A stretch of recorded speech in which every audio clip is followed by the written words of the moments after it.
Hello everybody, how's it going today? Glowplasma231 here, back in day to about Weekly Shonen Jump, issue number 31 of 2025. And I just finished reading this issue of Weekly Shonen Jump like 15 minutes ago, sung a few songs, did a few other video things, uploaded actually the last Weekly Shonen Jump video in issue number 30. It literally took me all day to finally export that video.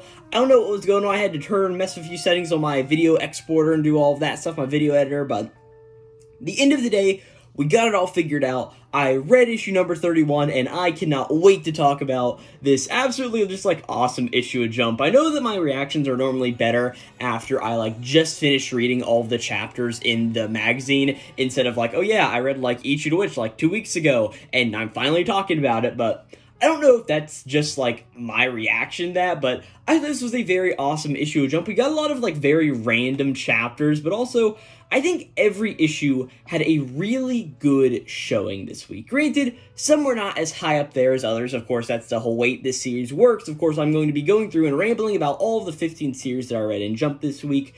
We're then going to be pretty much ranking them at the end of the video from what I thought was the best chapter of the week, all the way down to the worst chapter of the week, and all of the other spots in between. And of course, in the process of that, we will also pick out my favorite character of the week, just hey, who do I think had a pretty cool showing? And we just have a lot of awesome manga chapters to talk about. Like I said, I thought everything had a pretty good showing. Of course, we are ending a series this week, Star of Beethoven. We had you for 20 weeks, and now you're gone. And it's honestly a really funny chapter, Star of Beethoven, that we'll get, of course, around to talking about. I also started a brand new series called Ekiden Bros. So we'll be talking about all of those. We'll actually be talking about Ekiden Bros, then Star of Beethoven in this video series. And Ekiden Bros will be that middle point that we have. But yeah, honestly, just good issue of Jump. Of course, Ekiden Bros being a new series had the magazine cover this week. Of course, what you will be seeing throughout most of this video whenever I am tabbing on chapters. And sorry, but Shueisha doesn't really want me to show volume images. I'd love to, but it sort of sucks in the fact of yeah, they don't want me doing that. So oops, sorry about that. Honestly, I probably need to do something where I, just cut out an image from the first chapter, just sort of, throw it on there. For Akane Banashi, have an image of Akane up there or something, but honestly, that's a lot more work, and it's going to be a lot more work on me to edit all of these every week. And being that I just try to put out a video a day, being that, oh yeah, this video will probably be, an hour long, yeah, that adds up pretty quickly. But yeah, really without any further ado, just let's go and sit down and let's talk about all of the good manga we had this week. Of course, starting off with the 84th chapter of Kagurabachi. And yeah, this was a very interesting chapter. Of course, last time we had this whole idea of, okay, Tobimune's power, not Tobimune, I'm talking about the wrong enchanted blade. Inton's power is to go through and destroy all the other enchanted blades. Of course, with Shiro being hey, I'm going to go through and destroy the Shinuchi, right? And really, this chapter is about Samura being, really destroyed to Shinuchi. You're just absolutely crazy thinking about all of this. We see a lot of duels between both Chihiro and Samura as they're going through, swinging their blades with each other, teleporting around using, of course, Crow, which is Samura's ability, and Chihiro's new ability of Crow, which has been copied over by, of course, Akka, as a lot of us sort of, put together and thought through, right? And we see that Samura's really realizing a lot of this here in the moment as their clashes go on, and eventually Chihiro really badly hurts his hand, pretty much, right? And of course, we see that later he uses Akka Suzaku to come through and try to heal up his hand a little bit. We don't know how really well it works, but it seems to be good enough for Chihiro that at the very end of the chapter go through, and it looks like he chips Tobimune. And the other part of this chapter I didn't mention is the whole idea of the Masumi Ghost, because of course, they are the only characters who we know could easily fight with Samura, so in the same vein, they're the only characters who could fight against him very easily. And it's honestly just an awesome chapter of Kagurabachi, seeing everybody sort of do their things, and there will be a full-length video up on the channel by the time this video comes out on Kagurabachi Chapter 84. I have not recorded it yet, but it is hopefully going to be going up before this video comes out. If it doesn't, be looking on the channel for it soon. But yeah, honestly, a good chapter of Kagurabachi, and I can't say anything bad about it. I love seeing all the various moves. I love seeing the Masumi come up and oh yeah, it looks like they're getting ready to fight. And of course, Tobimune looks like the first cracks are already forming. Really good chapter of Kagurabachi. I did enjoy it. And now, if we're talking about another chapter that I just, absolutely enjoyed, it's got to be this One Piece chapter. Again, 1153.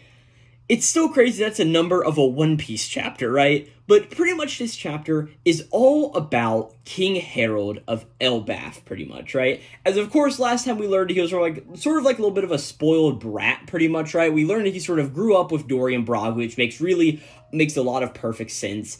And because he's got like this giant blood forming around inside of him, it really makes him up to be like a bigger guy than he really was, and it gave him one hell of an ego, pretty much, right? As we see that, of course, oh gosh, what's his name? How could I forget? Not Harujin. Oh boy, Prince Harold. I don't know why I was like, oh, I can't remember the name Harold all of a sudden. But we see that they eventually make it over to the Burnt Kingdom in the New World. And we see here that some of the townspeople have pretty much found this giant, and as we'll sort of see in a second, they're sort of using the giant as an attraction. But this giant, whose names who we'll learn here in a few chapters, is, I think, Elda, as it'll say somewhere. I was so close, it was Ida. It said a lot later in the chapter than I initially realized. But we pretty much understand that this giant was pretty much washed up on shore, and the townspeople were sort of taking care of her.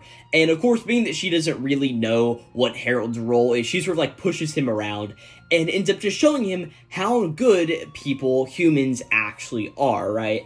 As we see that really just meeting Ilda really just completely helps out King Harold, makes him a better giant to everybody. We see that like he even bows in front of like the king of the town he just pretty much ruined, and all the giants pretty much help rebuild, and he just learns how to get along with humans, right?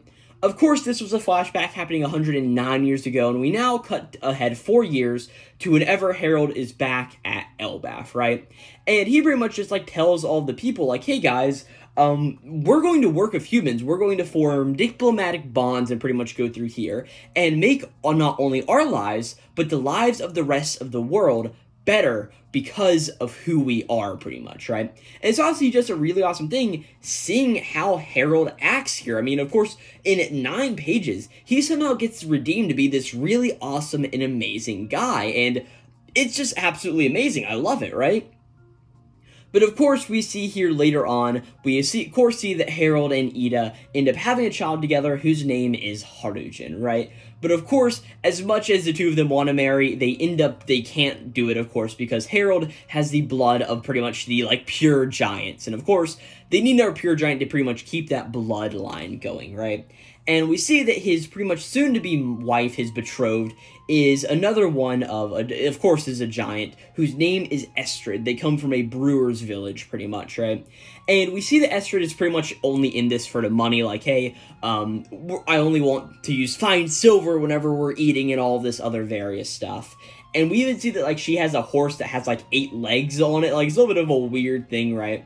But pretty much the whole idea is, yes, she doesn't really care about Harold or any of this stuff. She just wants to be here for the whole idea of, yes, I am the king's wife, right? But as all this is going on, years and years pass. Harold continues to be king, teaching everybody in the world about how great humans are, going through, helping them out whenever they need it, forming all of these bonds together.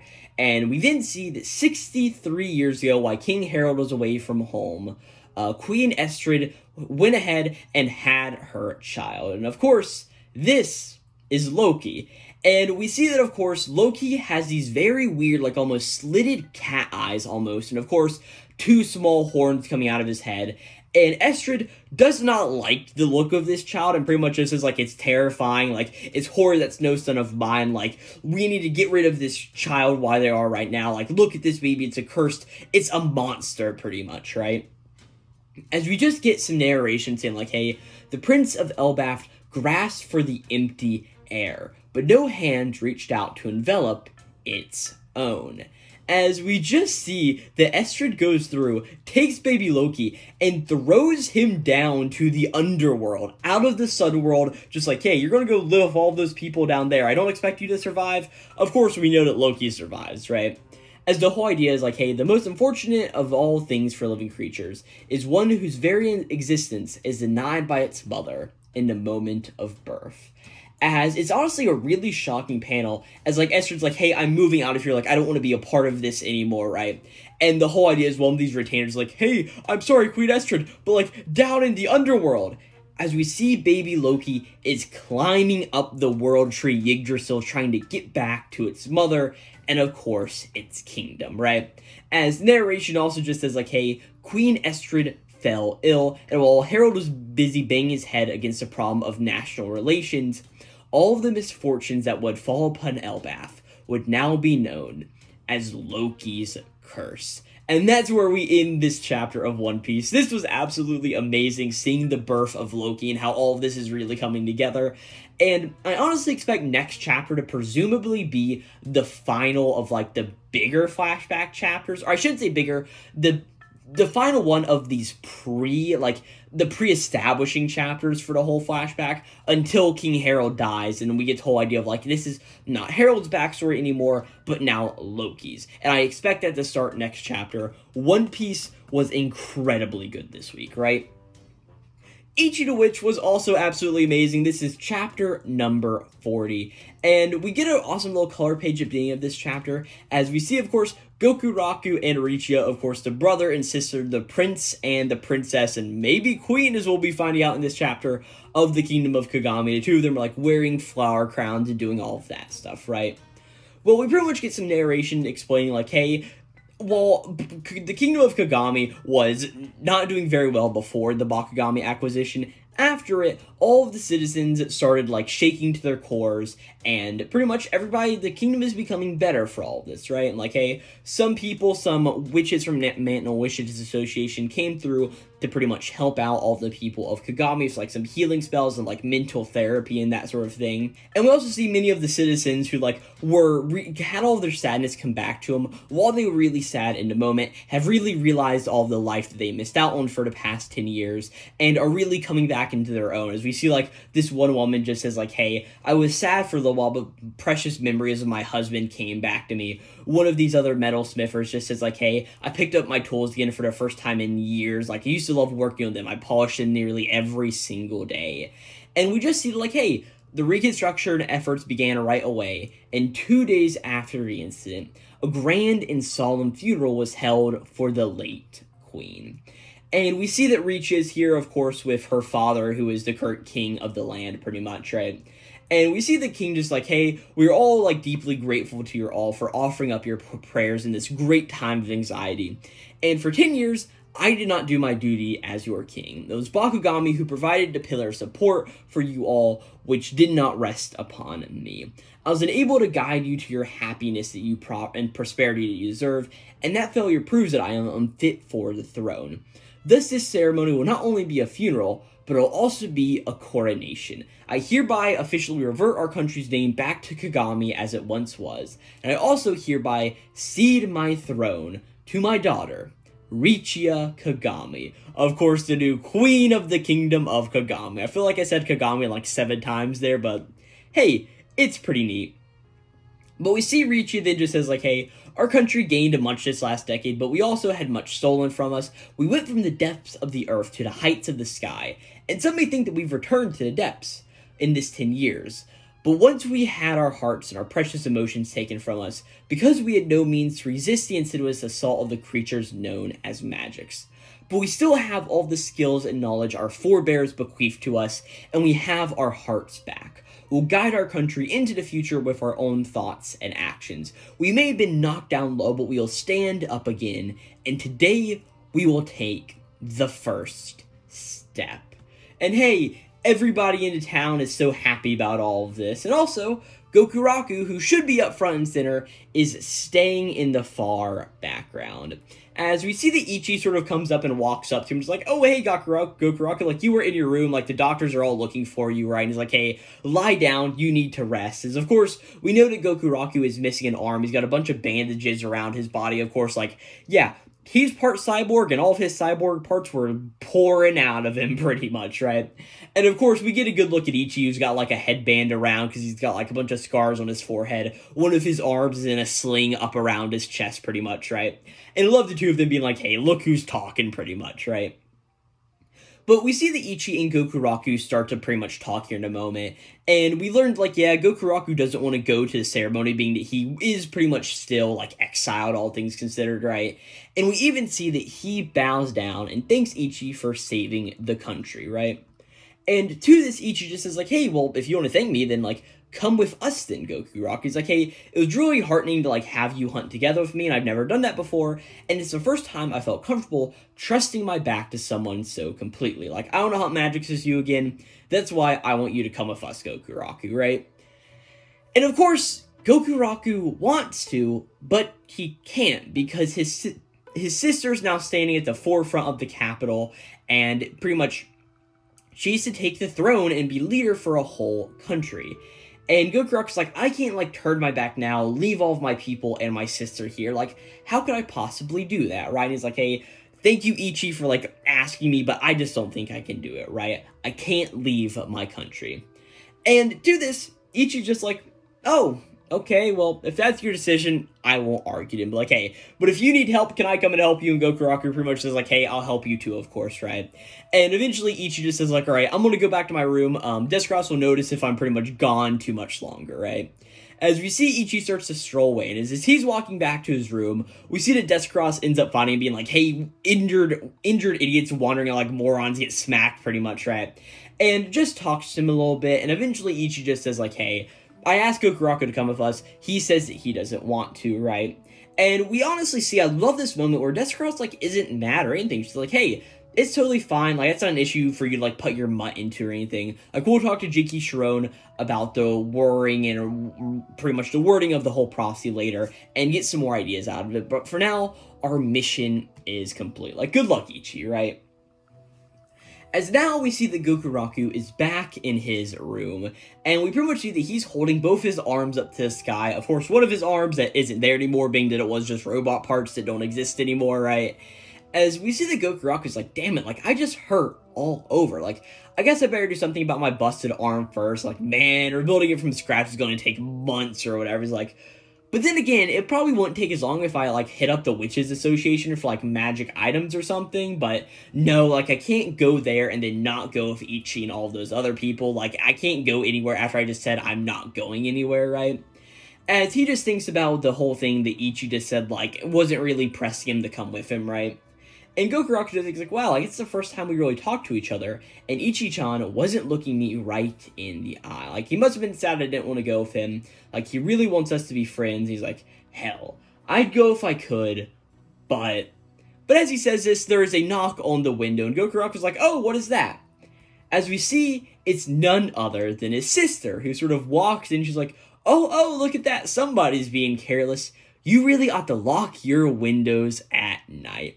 Of course, this is what Gokuraku was saying to Richi the first time we saw them interact with each other, like 15 or 16 chapters ago, and just that reversal of roles here in the moment.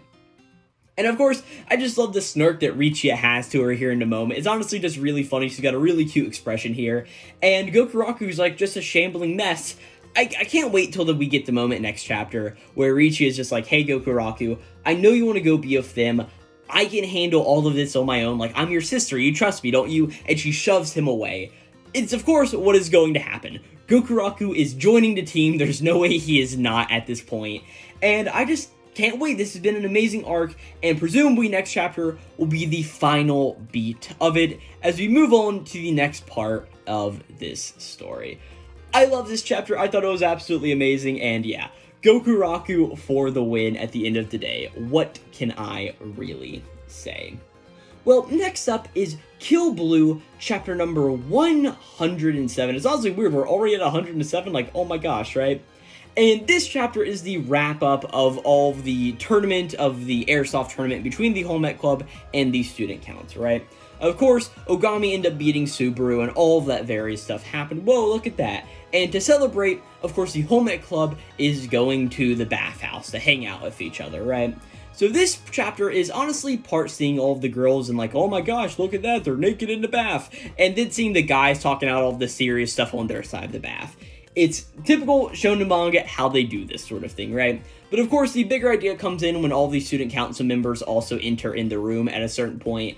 And we honestly have a really nice conversation between both Subaru and Ogami as they're just like talking. Is like, hey, why do you want to become the student council president? And Ogami's pretty much like, hey, I'll be honest with you, or else you'll see right through me pretty much. It's not something I really want to do, but there's someone I want to protect, and the only way I can do that is by somehow becoming the student council president, right? He's like, hey, I'm sure you want to hear more of like a thing like, oh no, I want to improve the middle school, or all this other various stuff, but like, I don't really have all of that in me right now, and I'd just be lying to you if I said I did, pretty much, right?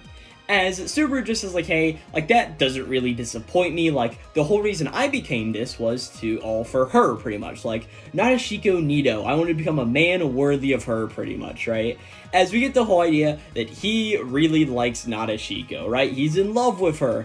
And also earlier in the chapter, we got the whole idea whenever Nadeshiko came in and joined all of the girls that, oh man, she really likes Subaru, would you look at that, right? As pretty much they just have this big talk pretty much, and eventually Subaru's like, hey, it doesn't matter, as long as you're driven to do something, I don't really care what you're doing, but of course I'm not going to give my cup to a killer like you, but at least I do know that you're not a cold-blooded murderer or anything, so under normal circumstances, we would have moved immediately against you pretty much, but in your case, I want to see how things develop, right? And hey, they're sort of finished their talk there, the whole idea of like, maybe if circumstances were different, we could be good friends, right? But there's a little bit of a weird thing that happens at the end of this chapter where Ogami's sort of like getting changed, and as he does it, he starts to like wobble on his feet a little bit, right? And he just sort of says that he's a little dizzy from all of the various heat. I don't know if I buy this. I think it's something like the pharmaceutical drug or something like that, or don't really know the whole idea, but that's sort of what my main idea is right now, right? But eventually they're all outside, and the whole idea is like, oh man, the girl spent too long in the bath, would you look at that?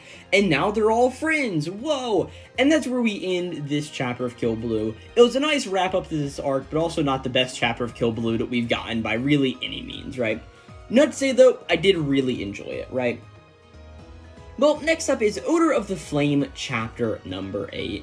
And this chapter is honestly a little bit of a weird one, as it seems that we are starting up our next arc in Odor of the Flame, but also, I don't know why, it sort of almost just seems like it's almost rushing through all of the main plot points to get to that whole point. Maybe you guys know what I'm talking about. If not, I'll try to explain my thoughts as we go through this 8th chapter, right? But we see that, of course, Odor and Entropirko have finally made it over to Dwarf Valley, surrounded by the Anvil Wall, also known as the Crucible Valley of the Mecha Blacksmiths, right? And as we see they're sort of going through when walking around here, we see the big forge that supposedly has the dwarves' iron spirit inside of it, right? And not their iron spirit like the will or whatever, like legitimately like Odor has Filja the flame spirit, the literal iron spirit pretty much, right? As we get this whole idea that it's all completely frozen over, this is presumably what Adolf, the guy who was the big antagonist for the last 2 chapters, was pretty much going on about, being like, hey, Crucible Valley is already controlled by one of the 6 devils, or one of the Ice Devil's 6 horns, Sorlud of the Blade Horn, pretty much like, hey, if I die, he'll come down here and take all of you guys out. But we see that he sort of like had some spell on him that pretty much prevented him from going through and admitting all of this in the moment, right? So he pretty much like, it's one of those like, hey, anti-treason spells that you see plenty in anime and manga, and also like just in fiction in general. So his body pretty much explodes here in the moment, right? But as we see that Entropirko and Order are sort of making their way through here, like, oh man, it's completely frozen over. And we see that as a group, they pretty much come to a consensus of like, hey, 610 should be here in like 3 days or something. We'll wait till he is here to pretty much come through and help us liberate this place, right? But as they're walking through, we see that Filja sort of like gets some like almost like pings in her system, or like she gets telepathically communicated to by the Iron Spirit. That's where this chapter is going, as it just like asks like, hey, are you the flame spirit, right? And we see that as all of this happens, Odor and Entropirko are going through, and they see all of the Ice Kingdom's minions pretty much walking all the way through here, and oh no, look at that! There's some dwarves hanging from this big icicle on the top, right? And they're corpses, of course, right? And I really like how Odor's like, oh, wait a second, dwarves buried their dead. Like, they never dig up corpses and hang them like that. Like, that's the ultimate desecration of the dead for them, pretty much, right? As the whole idea is like, hey, we still are going to wait till 610 comes to pretty much deal with all of this, right? But then, in the moment, we didn't see it, there's a young girl up there who's going through and cutting off all of the ropes to bury all of these dead here in the moment, right? And we see that some of the enemies of the Ice Kingdom are just like, hey, like, what are you doing up there, right? And this girl just is like, hey, this is one of my family members, let me bury them in my family's grave. It won't be any extra work for you, so just let me do it, pretty much, right? These guys aren't very happy, and one of them even points out, like, hey, it's a craftsman, like, don't attack, right? But either way, Ertapirko comes through and ends up saving the day, making sure this girl, whose name we'll learn here in a minute is Syndra, doesn't get hurt, pretty much, right? And we see that Syndra comes through and pretty much takes both Oder and Filja and Ertapirko all back to her craftsman shop, right? And Oder is very interested in all of this, but Syndra explains, like, hey, this isn't a real shop at all, as we pretty much just get a little bit of an explanation of, like, hey, all of these, the Ice Army came in and pretty much said, like, hey, from this day forth, you guys will be crafting weapons for our kingdom, pretty much. They took our workshops and our apprentices, and since dwarven techniques are often passed down from master to pupil, we have no choice but to obey them to keep our techniques from being lost forever. We make what we want, when we want, for who we want, is pretty much a dwarven motto, but now we have to cast out all of our techniques prior to forge for all these throwaway, poorly made slabs of burnt steel. Is the whole idea that Syndra is getting across here, right? And of course, she's not very happy with any of this stuff, like, hey, a real dwarven craftsman would have said no, even if it meant crushing their own fingers with their own hammer, pretty much wrong. And Oda's like, hey, you didn't do anything wrong, Syndra, like, don't worry about any of that, right? And Oda's like, hey, we'll help you guys out, and the whole idea, people was like, hey, we'll do it in 3 days whenever 16 gets here, right? And this is all fine and good, but it's the end of this chapter where we sort of see that Filja gets another, like, mental message from the Iron Spirit, just saying, like, hey, help me. Oder is connected into it this time, so here's what this voice says. Is the whole idea is like, hey, Flame Spirit, how many years has it been since I spoke to someone? I'm the Iron Spirit. Please melt this evil ice. We don't have so much time, so I'll be brief. This isn't common ice, it's part of a horrible spell. Magic itself has been frozen around me, and within half a day, I'll be gone. What you call death will be upon me, right? Oh no! So now Oder and all of these other people have to come through and rescue the Flame Spirit, right? And I think that's a perfectly good place to end the chapter. But no, we have a little bit more, as we see that Oder has to pretty much go through and find a way in, and we see that Syndra comes through, they're pretty much pushing a cart with hot coals and flames inside of it, right? Some of the Ice Kingdom people are like, oh hey dwarf, like what are you doing? Stop right there. And he looks inside. Oh, it's just a bunch of burning coals, even though Oder is using his heroic vigor, and of course, Filja, who's like burning all of this stuff on top of him, to make it look like he is not there whatsoever, so he can sneak in and liberate the Iron Spirit, pretty much, right? And that's where we end this chapter, being like, hey, I want to help you warm up your fingers again, and get back so you can make what you want to make, right? And that's where we end this chapter of Oder of the Flame. And on one hand, I do like where this is going. I like the whole idea of we're beating another spirit. Presumably Syndra will be a part of them and then will join the team from here on out. And that just sort of makes sense from a narrative perspective. But man, does this feel like it's rushing through? Like, yes, this doesn't need to be a long arc, like 5 chapters or something. But it just feels like we could have really ended out the whole idea of getting more of a flashback about what Syndra's up to, and the whole idea of ending off on the cliffhanger of, I am going to die in half a day, please help me. And then we just get like 4 pages more. I don't know, it just, I'm having a hard time really resonating with the Oder of the Flame after like the initial 3 chapters where we got introduced to 610, did all of that stuff, and really ever since then, like I hate to say, but it's just been like falling further and further to the bottom of my list pretty much, right? And I mean, last week it ranked 2nd, the week before it was 4th, 2nd, like 6th, like it's just continuously gone down, and I don't enjoy this series. I want to support, oh gosh, what's this manga's name? I can remember every other time, but the time I need to think about it in the moment. Yuki Kawaguchi. I enjoyed Hunter's Guild Red Hood, and I really want them to have a good manga, but it may just be, we need to see how this arc goes. That's just what we need to do, but yeah, Oder of the Flame, I found it interesting, not amazing though, right?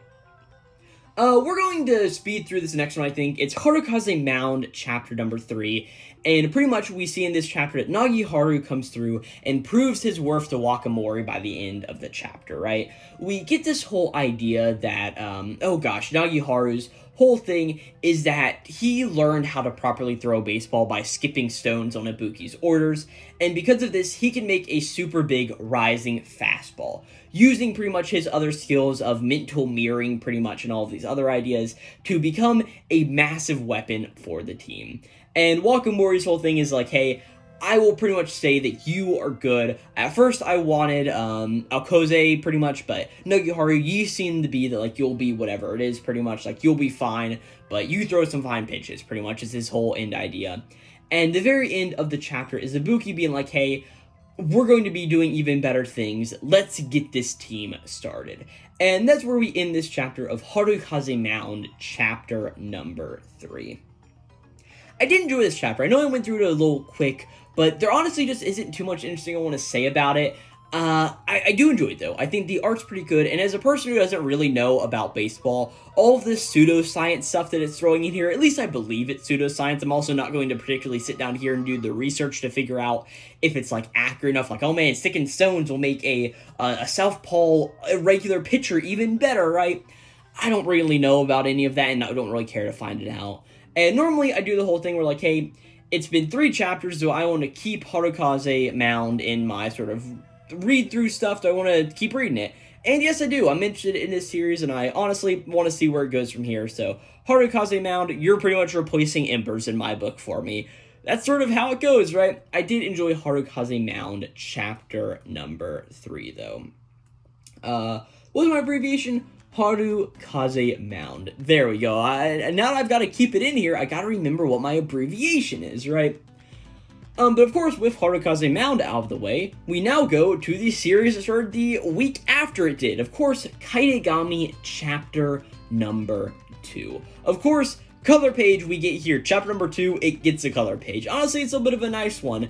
But really, the weird part here is we know that Chiyu, the Shinu guy, who we really get focused on, has heterochromic eyes. Here in this image, at least, they are not very, like, you can tell they're heterochromic, but, like, one's orange and one's red. Like, they're not really, like, that different color. Like, I had a cat back when I was younger. It was my father's cat. Like, I really didn't have too much to do about it, but it was a cat that we named Blue. It was just, like, a white cat, but Blue had heterochromic eyes. One was green, and one was blue, of course. So you're like, oh yeah, that's sort of how I always expect heterochromic eyes to be, and just being that Chio's hair is also this orange color, it's honestly just really weird that her eye is like, oh yes, the yellow and then the red. Like, it's sort of just, like, all mins together. It's not that big of a complaint, it's just a random one that I have, pretty much, right? But we see that Chiyu is really happy to have her face back in the moment, and we even see that she is able to transform into this weird-looking owl guy, pretty much, right? Of course, the small mascot form to not only hide Chiyu in, but also to pretty much be like, oh yes, to let all the townspeople know that this isn't the big scary Shinu guy that they're all afraid of here, like, in the moment, right? So yes, be a talking owl instead. And our main character, Ko, often calls it by a mushroom or something like that, right? But we pretty much see the whole idea is they need to go out and find all of Chiyu's other body parts, right? And the way they're doing this first is they're going to meet one of Chiyu's friends in a town where they're heading, right? And it seems like they must be like, I forgot why I said anything.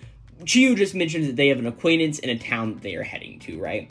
And the way that they are heading to this town is on a raft, pretty much, right? Going through a very scenic route, even though it's not very scenic right now because it is covered in a lot of dense fog, right?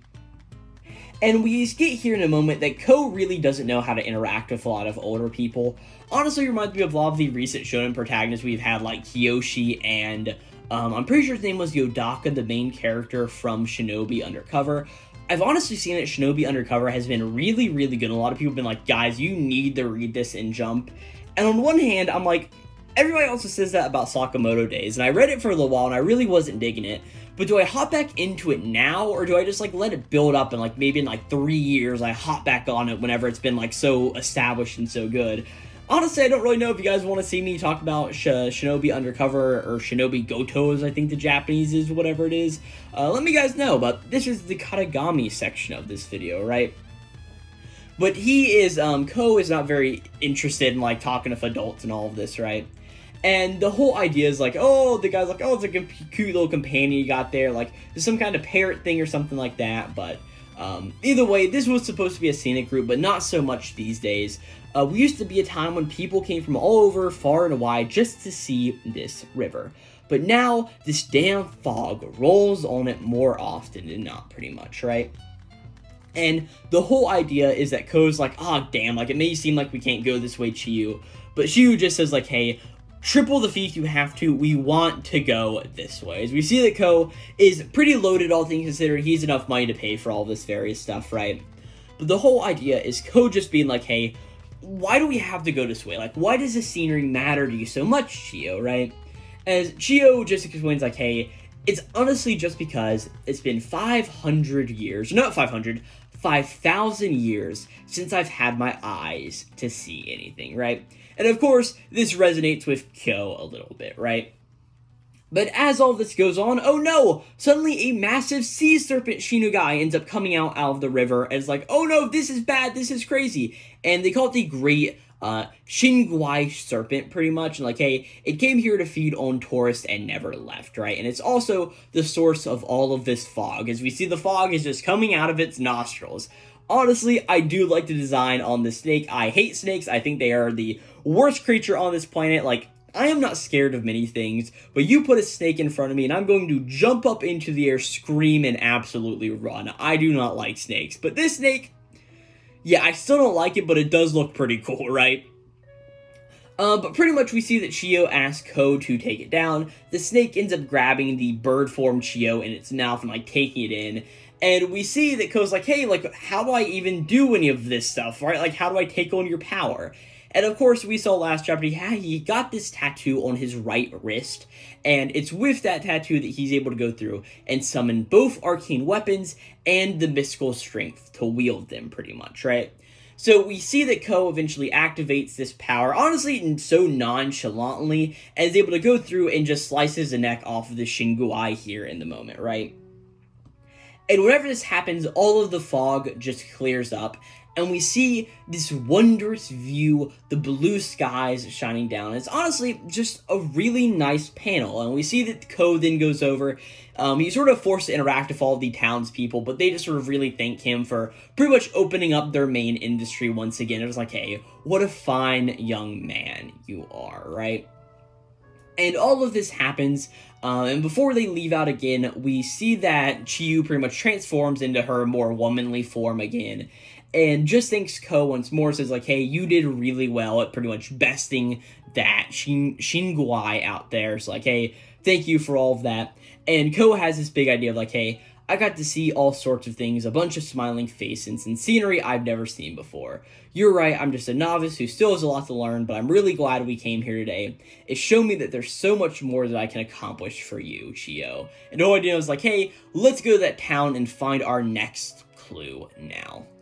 And yeah, I thought this was a very nice chapter of Karegami. Really, I wasn't so into it in the beginning, and my biggest gripe with this chapter is it sort of seems that Ko has too much of an understanding of these powers all at once. Like, he's able to just summon it, and he's able to use that. I was honestly expecting more something like, hey, how do I summon this? How am I able to get it to go through and fight and all of that? But he ended up, like, just using the powers, being very confident in them, which is totally fine. I just expected to be more of a sort of learning curve for him, sort of like how there was in the beginning of Bleach with that whole idea of you have to defeat a hollow in one foul swoop, pretty much, or you'll see the human face underneath and how that affect everything else, right? But we also still have plenty of time to get to something like that here in a few chapters. And also the whole idea of Ko learning a little bit, being able to interact with some people more, and also just seeing that beautiful 2-page spread of whenever the fog clears. Yeah, Karegami was really, really good, and I just want to see where we go next chapter. I really, really enjoyed it. Well, the next chapter I have to talk about is the brand new series in Weekly Shonen Jump, Ekiden Bros chapter number 1.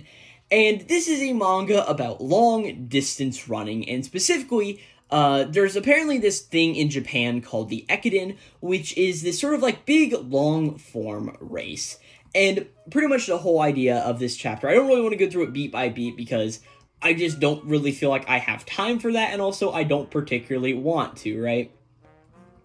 But the whole idea is our main character is this guy named Nobunaga, and his parents are the coach and the dorm mom for the this team of Ekiden runners, pretty much, and this team of long distance runners who want to run in the Ekiden, right? And pretty much our main character, Nobunaga, has grown up in this atmosphere his entire life, and because of that, he's sort of seen how much effort goes into running, so much so that he's never really thought that he could stand a serious chance at it, right? But all of his pretty much friends and everybody just be like, hey, we all believe in you, like, we know you can do it, and eventually to beat one of his rivals in school, Nobunaga has the opportunity to go through and do one of these long distance runs with the help from some of his, like, various, just, like, pretty much his family almost, but sort of just, like, his bros. Like, hey, it's called Ekiden Bros, would you look at that, right? And eventually the whole idea at the end of this chapter is Nobunaga goes through, faces off against this sort of rival here in the moment, and he ends up winning this little bit of a race. Or I don't know if he wins, but he sort of like shows his mettle here in the moment, and learns that he just really, really likes running. And hey, it's honestly a fine first chapter. I saw some discourse online of like, hey, this seemed to be like a really boring chapter, and I can really understand why some people would get that. I did like sort of like how it was honestly a very slow burn, but the payoff at the end was very nice. But honestly, the main thing that I'm not really a fan of is the art style of this series. I'm sure they'll grow on me over time if I continue to read it, but I don't know what it is about it. It's like how expressive it is. Like, it really does work for this series, but it's not sort of like I'm not going to say refined, because it is very refined. It's a very good art style, but it's not just really the typical manga art style you see, but I also know that it's not a bad thing at all. It honestly seems more suited for a comedy manga and that sort of thing, but also, like, I'm not trying to, like, discredit this manga because art. Like, I do think it's pretty good, but I'll be interested to see where Ekiden Bros goes from here. It is chapter 1, and really the next 2 chapters are going to be to make and break if I'm going to continue to read this series or not. And being that we have one more sports series starting up next week, I think I'm probably going to be keeping Karegami in the pretty much discussion I have here. And Ekiden Bros, don't really know, and I'm pretty sure next week we have a series starting about ping pong. So really, I'm sure I'm going to at least keep 2 of these series, but the other 2 may go by the wayside. We're just going to have to see how their chapters evolve and how much I enjoy them. But really, I don't have too much else to say about Ekiden Bros chapter number 1. We're going to put it right down towards the bottom here for a second, right? And with that, we are now to the final chapter of Star of Beethoven. And honestly, in the funniest moment of reading manga this week, this chapter is titled Star of Beethoven. And I don't know why that's just really funny, besides for the part that last week, whenever Embers ended, you know what its final chapter was called? Embers. And yes, if I'm not mistaken, My Hero Academia's final chapter is titled My Hero Academia. It may have not have been, I honestly don't remember. Who knows, Kagurabachi's final chapter may be titled Kagurabachi. And One Piece's final chapter may be titled One Piece. Who really knows? But honestly, it's really just funny that that's how Star of Beethoven chapter number 20 wraps up its final chapter. And the way it wraps up this final chapter is by really not finishing any of its plot lines whatsoever, right? As we see that Beethoven gets up on stage and pretty much talks with Ichiro Yaso about all of this various stuff, and ends up showing Ichiro that, yes, I have written a 33rd piano sonata, pretty much, right? Oh no, look at this, right? We see from in the cloud, Marcia yells up to Ichiro, like, hey Ichiro, don't let pretty much Beethoven play that piano, like, his existence here is already throwing the world into chaos, right? Oh my gosh, this is crazy. Ichiro lets Beethoven then play the piano, saying that he is Ludwig von Beethoven. Everybody has these crazy reactions, and we see not only all of, like, the characters we know so far, but also, like, 4 characters who we don't know yet, who will presumably become important later in the story. Beethoven plays the piano. Everybody is shocked by this.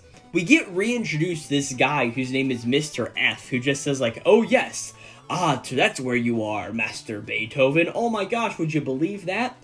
And then we see some person who seems to be in a jester's outfit, standing at the very back of the crowd where Beethoven is playing this piano, who is wearing a ring. Maybe the ring that resurrected Beethoven, we will never know.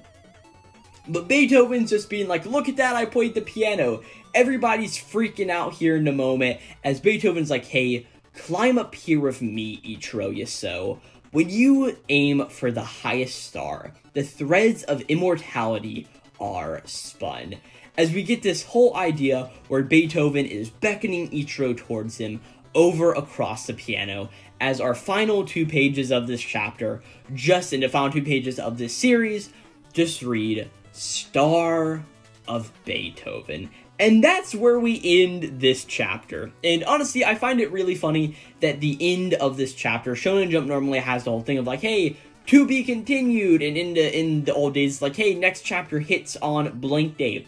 But this just says Das Ende, which I'm guessing is how you say the end in German. But honestly, this is the end of Star of Beethoven. This chapter was crazy all the way through. Like, it doesn't wrap up any plot lines, it just creates even more.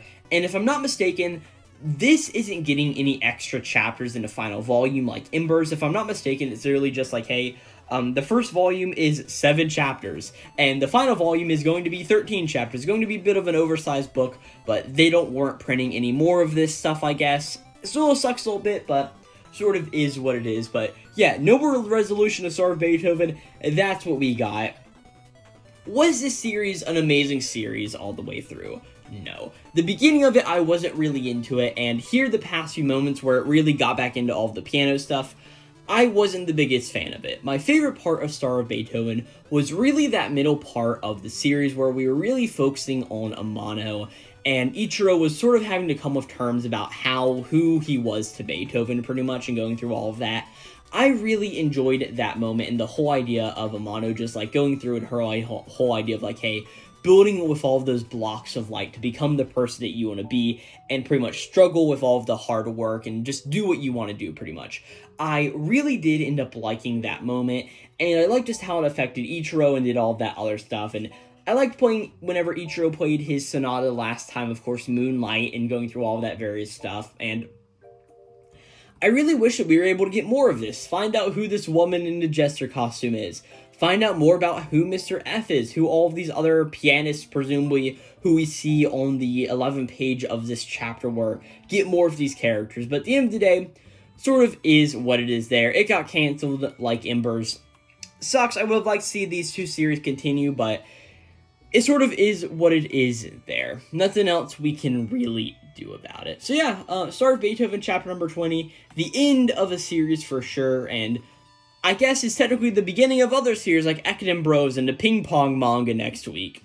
Star of Beethoven, I enjoyed the series. It was a good chapter in my opinion this week. Was it a great chapter? No. Was it arguably a good chapter? Not really, but I enjoyed it nonetheless. With that, we have Hematin chapter number 48 up next. And this chapter really follows the beginning at this whole idea of, yes, Kanai just said like, hey, I have a crush on somebody. And before Iamori can really prod into any of this stuff, and before Hanoka can really react anymore, like, oh my gosh, he just told him, right? We see that some guys from our school just like, oh man, it's that idol who is front and center there. Like, let's get a picture with her. And Kanai ends up running out of the way to pretty much get changed and to avoid all of these other people, right? So Iamori's like, damn it, like I didn't get to figure all that out. Like, who could her crush be, pretty much? And of course, Yoshino was hiding around the corner, and she sort of has to deal with this being like, oh no, I just heard this big secret, like, what am I absolutely going to do, right? And we now learn that they're going to be going to karaoke after the big festival they had earlier today, and pretty much all of the classes have to split up into 2 groups to go to have, like, I don't know, like, 20 people or 15 people per. I also don't know how big Japanese classrooms typically are. Like, I guess from, like, My Hero Academia, the main class there was 20 kids, and Assassination Classroom, the class there was, like, 20 or so kids, but I also know, at least in my, like, American high school classes were, like, 30 kids most of the time, and then as you, like, got the more special classes, you were, like, sort of, like, lowered down. It's not like a big, like, general admission college class, like, yes, there are 250 kids in this examination hall, pretty much, right, but whole idea there is they're splitting up the classroom, and the way it got split up is, of course, Kanai and Iamori are both class reps, so they can't be together in this moment doing karaoke. They have to be in opposite rooms. And the way they split it up is based on the seating chart, leading both Iamori and Yoshino to being in the same room, right? Of course, it's karaoke, so they want to see how Himari's singing really is. Himari sings, she sings a full love ballad, and gets 98.38 points. She does really, really good. Would you believe that, right? But as all of this is going on, we see that Yoshino is really, like, fretting about, like, oh my gosh, like, we're supposed to be enjoying the party, but Iamori is, like, still all hung up about this talk with Hanoka. Like, I honestly can't blame him, though, right? As we see that both Yoshino and Iamori go out to get some drinks for all of their various classmates and everything. And Yoshino comes clean that she heard everything that Iamori and Kanai were talking about earlier, that she just happened to be there to hear it, like, she didn't mean anything bad by it. And I love just, like, how emotionally mature these characters are. Like, there's no hiding anything like it would be in a series like Nizukoi or something like that. Like, they're just being completely honest with their feelings, telling it all to the world, and honestly, there's something really admirable about that, right? But the whole idea is Yoshino's like, hey, but, like, Iamori, what if you are the person that Hanoko was talking about? Like, hey, yeah, it could just be you, pretty much. And she just explains, like, hey, I mean, I've heard that you sort of gone, like, a pseudo date with Kanai before, or with Kana to the amusement park, and you've also done a few things with, Kana. But the whole idea is the two of us together haven't ever hung out for fun before. Like, you're always obligated to be there due to cleaning sessions. Like, we've never done anything just for fun, right? Anymore is like, hey, you might have a point at the end of the day. And we see that eventually she goes home to see how her cat Maru is doing, and this leaves Iamori all alone, right? As he's just like, damn it, like, we're always together alone at her place, and I really haven't thought about it, but I've never actually hung out with Yoshino for fun. Well, Yoshino is walking home, and she just thinks about all of these various things, like, man, both Kana and Kanai have completely beat me, like, I'm the lowest rung on this totem pole for, like, an Iamori, pretty much, and having him return feelings, but she eventually looks over to a massive billboard where her ads are on it, right? And we see that a bunch of these other people, these school-age students, are like, oh my gosh, she's so pretty, like, Himarin's like the ultimate high school girl. I mean, all of the girls at our school use her Hima Riz line, like, man, she's a popular model, a high school student, and a company girl boss, like a triple threat. Like, that's absolutely crazy, right? As Himari just thinks, like, man, I honestly wonder if Iamori's just got way too comfortable around me.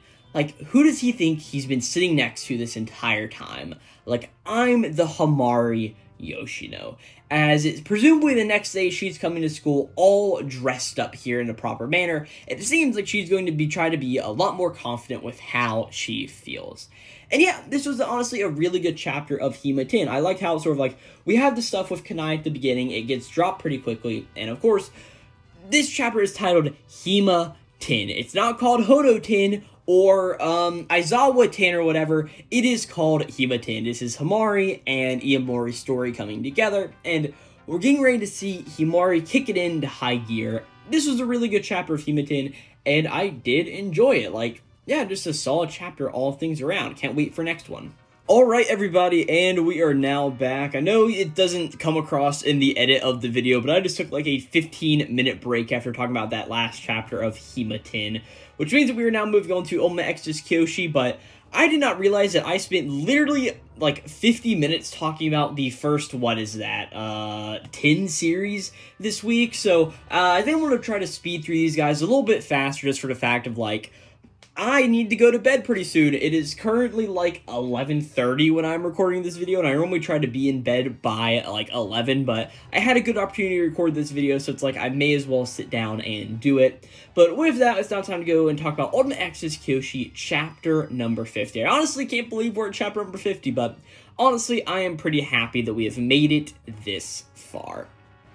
But really, this whole chapter is about Yuta and Sasaki fighting with each other, right? Sasaki has 20 more seconds on his Tripoon at Naginata before it pretty much puffs into non-existence anymore, and they've got to re-roll, and presumably Sasaki can roll a really bad roll and not be able to do anything, right? And a lot of this chapter is really about this countdown going through. It's like, hey, high stakes is like, hey, Sasaki, you have 15 seconds, 10 seconds, 5, 4, 3, 2, 1, like, you have to go through and cut him. And on the final second, we see that Sasaki's like, alright, goodbye, Yuta, I'm of course not going to get through to you, takes out the Tripoon Naginata, and gets ready to go through, and as he's getting ready to go and stab Yuta through, he just remembers to Yuta being his partner. Yuta saying like, hey, I'm glad I became an exorcist. Like, I got to meet you, Mr. Sasaki. Like, I love doing what I'm doing here. And Sasaki just can't bear any of it, drops his weapon, and lets Yuta pretty much, like, throw a pulse weapon through his body, and yeah, that's a lot of blood. It's not looking good for Sasaki, right? High stakes is not in a good form of value or anything right now, and Sasaki has a hole blown through him, all things considered, right? And we see that Yuta is still lucid enough to understand what's going on. He's like, hey, why did you stop your attack? Like, is it pity? And we see Sasaki's like, no, it's like I could kill my adorable little junior. Like, what are you talking about? Like, I'm an exorcist, I only exorcise demons, and you're a human, pretty much. Like, hey, Yuta, I'm sure that you can still come back.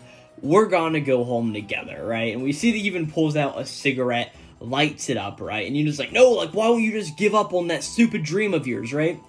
And Sasaki's like, hey, I told you, I'm a gambler. And once I go all in, I won't back down. As Sasaki collapses to the ground, and it seems like he is getting ready to die here in the moment. Of course, all the death flags that we've been getting for Sasaki are pretty much looking like they're getting ready to trigger right now. We see that the second Demon Lord, Mukurojima, starts to form here in the moment, and goes to pretty much take Sasaki's body, saying they'll make a really good specimen, and like, hey, it's great raw material. But Yuta doesn't really like this, and goes through and just completely crushes Mukurojima's head, presumably killing him here in the moment. As he's like, hey, you won't lay a finger on Mr. Sasaki. He comes out of his demon transformation forms, like, Mr. Sasaki, like, why? Right then, in the depths of my heart, I was ready to die. Like, I told myself that if it was you who did it, I'd be okay. But even now, I think of you still, and, like, I'm so stupid. I always realize these things way too late. Like, I still had a home to go back to in you. And he just remembers his sister once more, and it seems like he uses all of his spiritual energy. He goes through and heals up Sasaki here in the moment, right? Sasaki wakes up a little bit of a time later. We see that High Stakes is right next to him, right? As Sasaki's like, oh wait, I'm healed. And he looks over, says, Yuta, where's Yuta? Looks over and sees a corpse smoking on the ground. And we just see Sasaki's reaction of looking at it a little bit shocked and like, oh my gosh, what is that? And presumably, Yuta has died, sacrificing his life, being redeemed almost for Sasaki. Honestly, it's a little bit of a nice thing. I would have liked if this battle went a little bit longer between these two, and we sort of cared about Yuta a bit more besides for last chapter's whole thing. Still, I like this moment. I like Sasaki getting raised back up, and honestly, I thought he was just going to have all of these death flags, that he was going to die, and that was going to send Kyoshi into a little bit of a rage, which would have given him strength to beat Astra Roth only after he realized the whole idea of, like, Sasaki wouldn't want me to be angry and go after revenge and all of that stuff, but I'll be very interested to see where we go next time in Omex Excess Kyoshi, and hey, I thought this 50th chapter was pretty good. Next up is Akane Banashi, chapter number 164, and yes, the Zunin Prize has finally begun in the story, right? We see some announcers being like, alright everybody, this is the inaugural Zunin Prize. Enough of this bisbotch. I am your host, Kinbishi Arakawa, and I'm serving as co-host, TVSK announcer Chikari Atori, pretty much like, hey, we're bringing you today's live event from the Sanglomaru Hall in Odawara, pretty much, right? Look at all of this interesting stuff going on here, right? But of course, we see the person to take the stage first is none other than Zenmai Arakawa, and we see that he performs a dog titled Former Dog. Pretty much a dog who went to a shrine and asked to be human, and got turned into a human himself. And we get like 3 pages of Zenmai actually going through and doing his performance here, and we see that Zenmai is sort of playing under the thing of like, while I know I'm not going to win, I at least want to put on a good performance, so that's what I'm going to do, right? And we sort of see that he does his performance, and the way that it's being scored, there are 3 judges, each can give you any number from 1 to 100 points, and you add all the points together, the person with the highest in-point total at the end of the competition is going to be the winner, right? And we see that it's now time for Zenmai to get his results. He gets a 91 from one judge and a 90 from another, but then a 75 from Shomei, for a grand total of 256 points. We see one of the judges is a TV producer named Honami Kiria, pretty much just as like, hey, I thought it was a very big and like big-willed performance off there to kick off this brand new event, and the amount of heat you brought was quite enticing. The second judge is a comedian slash a guide to the arts named Boogie Woogie Sonata. With a name like Boogie Woogie Sonata, how can I not like the guy, right? He's like, you've passion, now this is competition, right? And that's his whole thing there. And now it comes to ask Shomei what his opinions on Zenmai's performance was. And he's just like, hey, I only saw a performer on stage and none of the story registered, right? And he pretty much just says like, hey, in the scene where the man gives this dog a coat, you said the words like quit running around naked, and that was not delivered in the style of the man running that employment office, but had the intensity of a Tsukuyomi punchline. In other words, you chose your words to maximize this audience reaction, and there were 6 other points where that happened. Of course, I need to acknowledge that, but as your work in a general work of art, I felt like your performance was incomplete, and that was all, right? And of course, the whole idea of this event is everybody understands if you're going to win this event, you have to conquer the hurdle of Shomei Subakiakia. And I honestly just really do like how Shomei is drawn on page number 17. It honestly reminds me of a design from Frieren Beyond Journey's End. Like, at first I was like, man, it looks so weird, and now I just like, yeah, it's totally just like a Frieren design, at least how Shomei is drawn here in the moment, right? I guess a little bit of a cool thing, and it's like, yeah, it just reminds me of that art style at least. But the whole idea for the end of the chapter is, hey, the first, not the first round, but the first performance of the day is over. Next up is a person named Saryu Pakukede, and then the third person to go is Hikaru Arakawa. Hikaru is getting ready to go put on a show and give the audience a taste of her specialty, pretty much. Hey, I can't wait to see Hikaru go through and perform, and honestly, I honestly think this is the best way to do it, is to do Hikaru, do Kurashi, and then do Akane, because of course, we have seen like Hikaru perform a few more times than Kurashi has, so sort of do Hikaru first, show off everything that Kurashi's been doing, and then have Akane blow them both out of the water. Good chapter of Akane Banashi, and yeah, honestly, I just love the whole idea of Shomei is the one you have to beat to win this competition. You don't have to beat your other contestants, you have to beat Shomei. I do like that very a lot, right? Blue Box chapter number 201 is up next. And of course, last chapter ended off on the cliffhanger of Tasakago saying like, hey Ayame, I want to hang out with you all day, just the two of us. How does that sound, right? And we see that Ayame at the beginning of this chapter says like, okay, sounds good, but we can do it until like 3 o'clock because I promised all my other friends that I'd hang out with them, right? And I want to meet up with them and do all this various stuff, right? And Shota's like, hey, I'm looking forward to tomorrow. Let's go and have a really good time.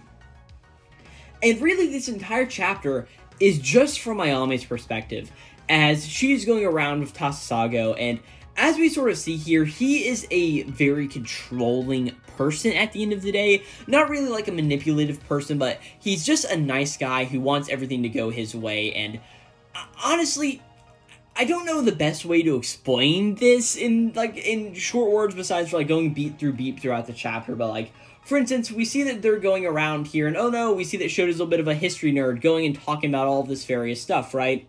There's a place for some matcha ice cream that Ayame wants to go to, and he's like, oh hey, in that case, I looked up a place nearby, let's go there. Oh no, there's like a 30-minute line to wait in, right? And she's like, hey, I'm good if going somewhere else. Tasago's like, no, they say the things here are really good, so let's get here. And like, okay, let's get in line, right? Well, they're waiting in line, and all of a sudden an old woman comes by, not knowing where she's going. And Tasago's like, oh, well, it's over there. Like, hey, Ayame, you stay in line. I'm gonna go help out this old lady real quick. Leads her through, and Ayame sort of has this whole idea of like, why is he just like leaving me alone right now? Like, I totally wouldn't have mind going together with him and then getting back in line, but whatever. I mean, he's just a really caring person. I get that. But then she's really just thinking about all of her other friends who are probably at another shrine right now doing other things, and you can tell that she really wants to go and be with them instead, right? We see that they go to pretty much buy some souvenirs and, of course, this ice cream, and Tasasago's trying to pay for all of it and not split it with Ayame, how she sort of wants to do all this various stuff. And hey, eventually, we see that he's like, hey, I want to go to the Kyoto Aquarium next. You good for that, Ayame? And they're like, hey, they have this giant salamander, and it's a stuffy, and I want to get one, pretty much, right? But the whole idea is Ayame is like, hey, but then I won't be able to get back to all my friends at 3 like I promised them. And he's like, hey, I know it sounds selfish, but I've changed my mind. I want to spend the whole day with you.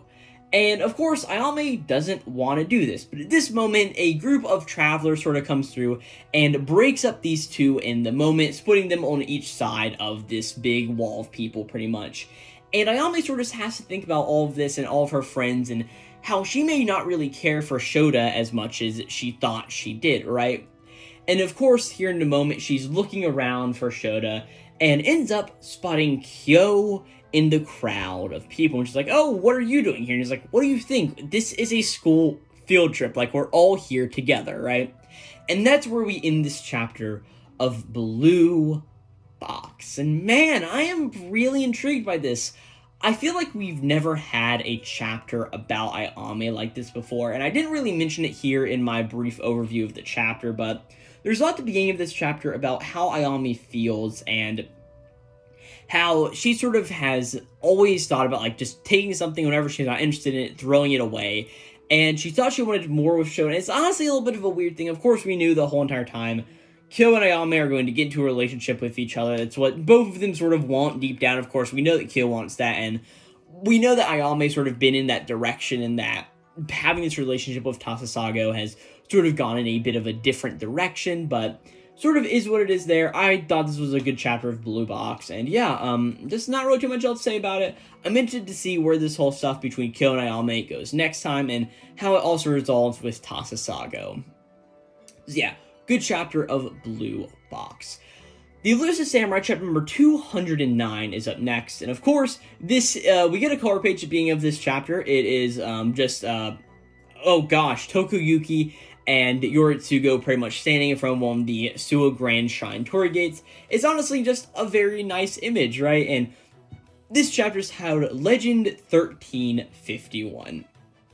Of course, Genba and all of his other fox bandits are currently going through and trying to defend against Osagawara, Osagawara Sadamune. This is what? Sadamune Masamune, or whatever his name is. He says his name later here in this chapter. Masanaga, that's what his name is, right? But we see that, of course, Masanaga is going through firing off a bunch of arrows at Genba and, of course, all of his various team. And Genba is dodging here in the moment and pretty much just tells all of his people, like, hey, you guys stay over here, get all of this stuff to a boat a little bit far away. I'll draw pretty much their ire of me. And he starts to run into the woods, being all elusive like his master, of course, right? We see that he set a lot of, like, pit traps and all of this other stuff before, and all of these people end up falling down into him, and all of the other fox bandits end up coming through and helping out here in the moment, right? And we see that as all of this happens, oh no, a few of the people in the stronghold just say, like, oh hey, who are you guys, like, stealing all of our food? And we see that Genba ended up giving them some fox masks, to, like, this clay mask to pretty much disguise who they actually were, to look like the Akazawa twins, who are presumably part of this branch, right? It was like, hey, we'll defend the precisions, the enemies over that way, luring them away, right? And we see that this is what Genba's just good at, as we see that he goes through, uses his clay, and crafts a masked replica of Masagawara's face. Or no, what is his name? Masanaga. He's not really going to be too important after this chapter, I don't think, but either way, he crafts this image of Masanaga's face, gives it to Natsu, and has Natsu go over and just be like, hey, what are you guys doing? The enemy's over there in the forest, like, all of you head that way. Masanaga's over there, like, guys, that was a fake, pretty much, like, don't come over that way, like, take out their leader, the fox. Goes, fires some arrows, and it just doesn't quite work. And we see that Genba then turns his mask into, of course, Sadamune's face here in the moment. And Masanaga's like, oh no, father, right? As we just see that Genba as Sadamune just is like, hey, in life I was creepy, but I was an accomplished man, and you've yet to reach my level. Like, continue to grow, Masanaga. And he jumps away, as we then see all of the other fox bandits went through, got all of the bales of rice and all that various stuff onto these boats, and they're getting ready to go through and leave the area. We see that Natsu ended up creating a dam to pretty much, like, dam up all the water, give them a bigger escape route whenever she breaks it, pretty much. And we see that's what they end up doing, right? They set a bunch of these buildings on fire, and we see that Genba went through, stole all of this various money from Matsunaga, and a lot of their food, too, right? And we see that Matsunaga, who is sitting in his sort of, like, fortress, just thinks, like, damn it, like, I couldn't shoot that guy, and his appearance seemed all too real. I was overjoyed, almost as if my father had returned to life. As the whole idea is that Ogasawara Matsunaga took over for his father in suppressing Shinano, making him a lifelong rival of Suwa Yoritsugu, right? As we now see later, Genba, Natsu, and all of the other Fox bandits are sort of sitting down and hanging out with each other, right? And eventually Genba just asks, like, hey, do you guys pretty much want to drink up with me, pretty much, right? Like, I know you guys owe me for saving you guys twice, pretty much, but would you guys like to keep working for me? And all of them pretty much agree that they would love to, right? As the whole idea is like, hey, that spirit, we stole some sake, so go through and drink up completely, right? And later on, we see that both Genba and Natsu end up breaking off from the general pack, as he's like, hey, the elusive warriors are just spoiled brats, personal retainers, and we don't have to bear the hopes of all the surviving Hojo. The warriors' code has no hold over us, so we can enjoy a life of abandon, pretty much, right? But Genba just is like, hey, but either way, I'm going to keep helping that spoiled brat until I get my province. Of course, the very beginning of the series, that was what Tokuyuki promised to Genba. And Genba even says, like, hey, I've only ever entered a one lifelong contract in my life, and I refuse to break it at this point, pretty much, right? As we see that Natsu is just standing here, a little bit blushed on her face, and she says, like, yes, Genba is always like this. He hates for anyone to control his life, but he'll hold on to his own decisions. Well, he prefers not to kill. He broke that rule to protect me a long time ago. And she says, like, hey, Genba, like, now that we're both drunk, I have a favor to ask you. Like, I once saw you in the dark whenever we were making those sulfur bombs, but would you please take off your mask? I want a better look at your real face. And we see that Genba just does this, right?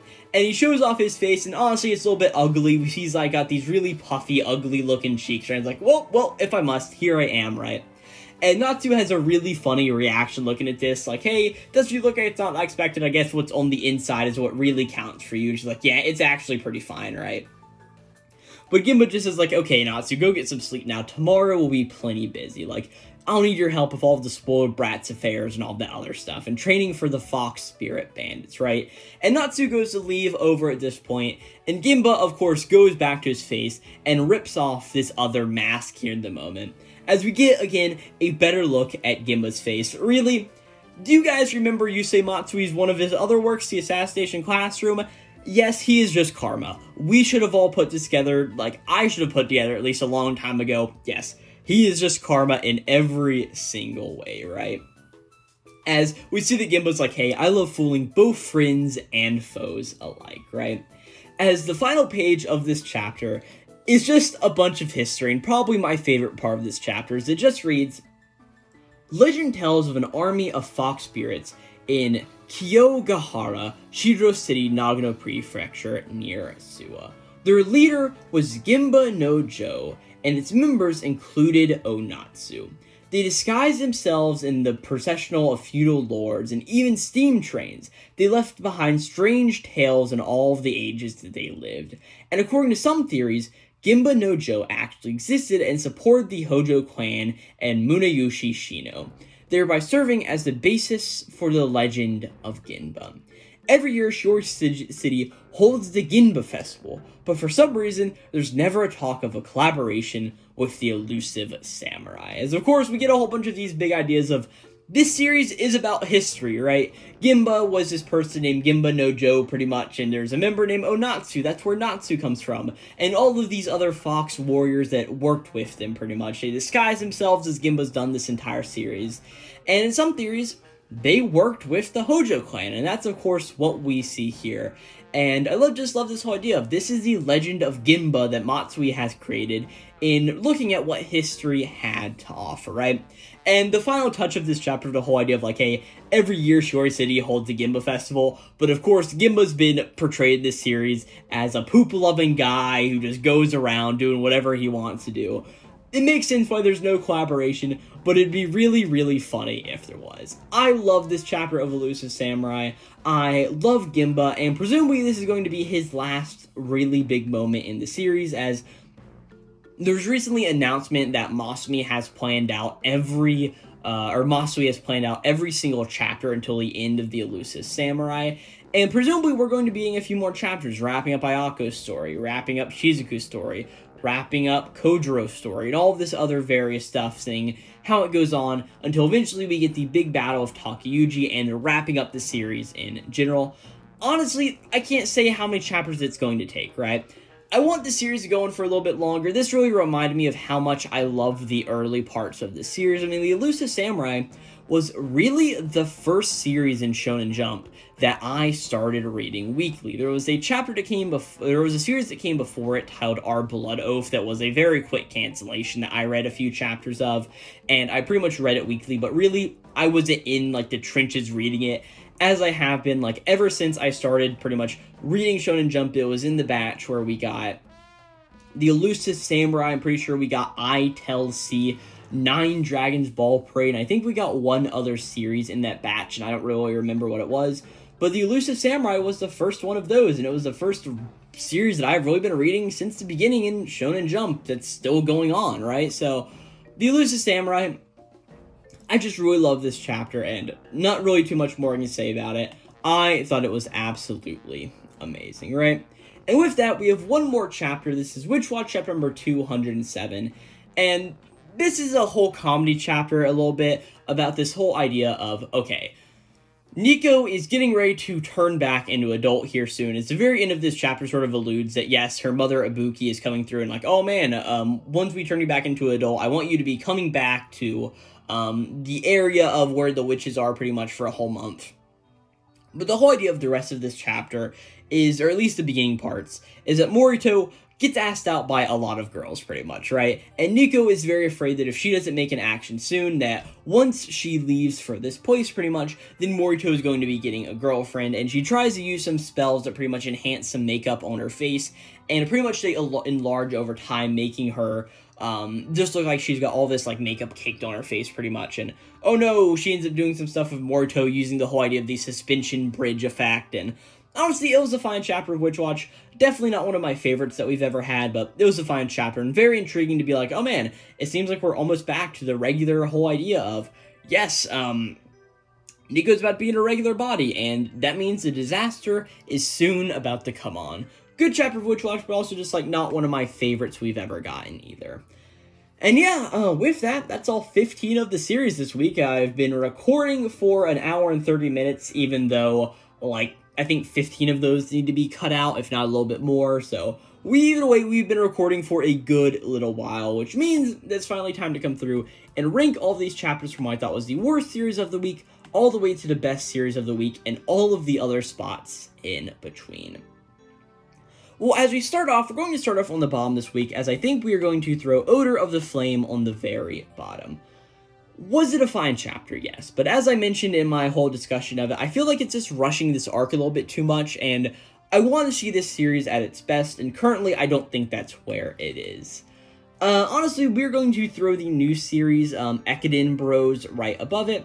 Did I think it was interesting? Yes. Do I want to read more of it? Yes, but we're just going to throw it there. Really didn't have that strong of a reaction to it. We're going to put Witch Watch right above it, and I know it keeps saying right above it. We're going to put Kill Blue, if I could not capitalize the I in kill, that would be nice. Hima Tin, and then we'll put Haru Kaze Mound. Alright, so that is going to be our bottom 6 batches of series there, right? Alright, so now we're going to move back up to the top, and what was my favorite chapter of the week?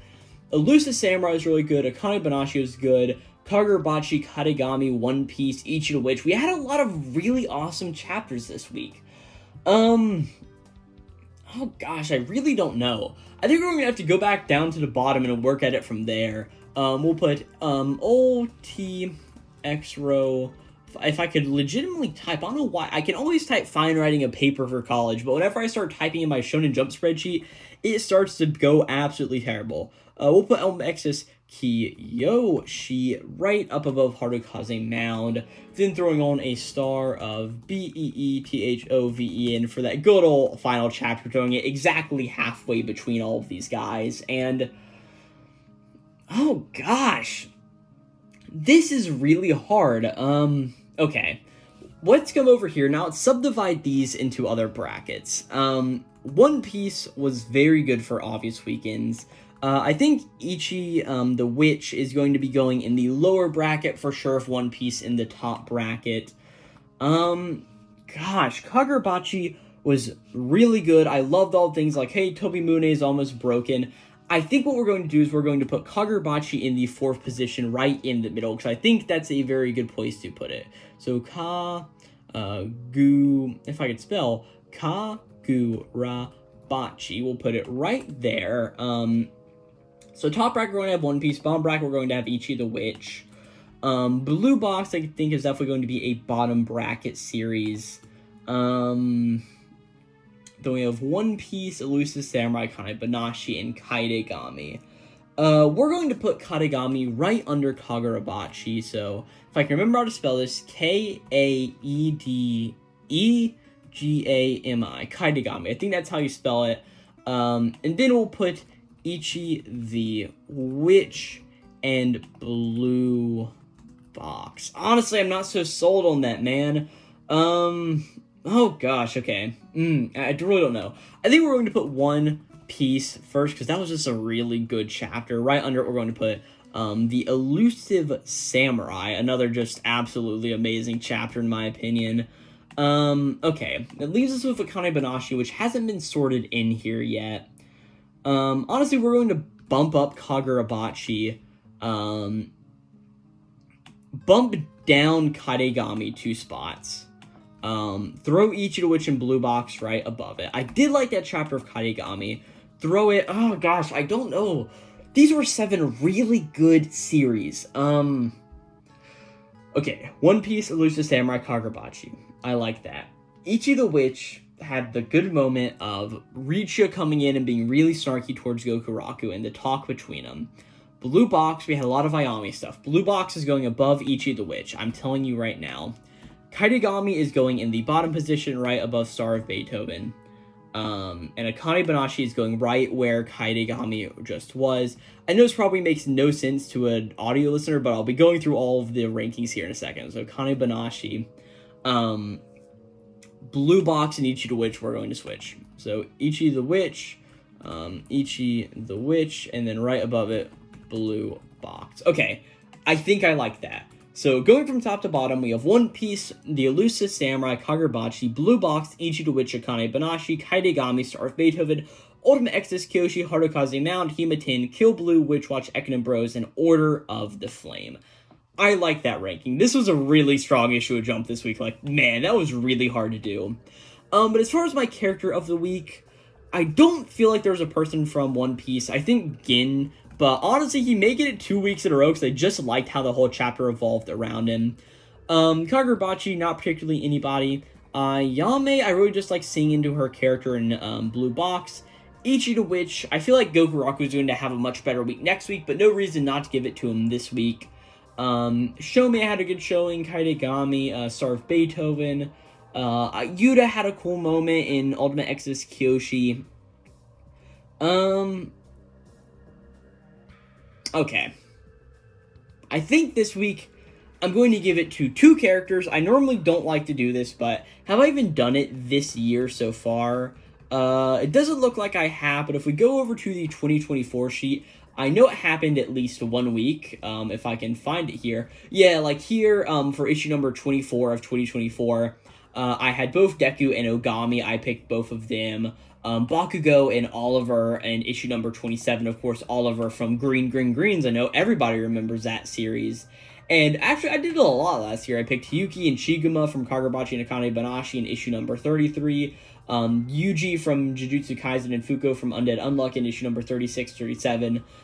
Geez, I did a lot in last year. Like, oh my gosh, what am I doing? Sometimes I even throw in an honorable mention also, but honorable mention is normally just for a character I think is really, really funny. But yeah, either way, I'm going to do this week. I want to give it to both Genba and Ayame from, of course, the two series where they are respected from, the Elusive Samurai and Blue Box. And yeah, I do like that here in the moment. And also, I just want to quickly show this off, because I don't know if I ever made a video here in the moment, but there were a few moments where I give it to a lot of characters, as we see here in one of the issues in 2023 that came out on February 26th in the States, which means it was February 27th in Japan.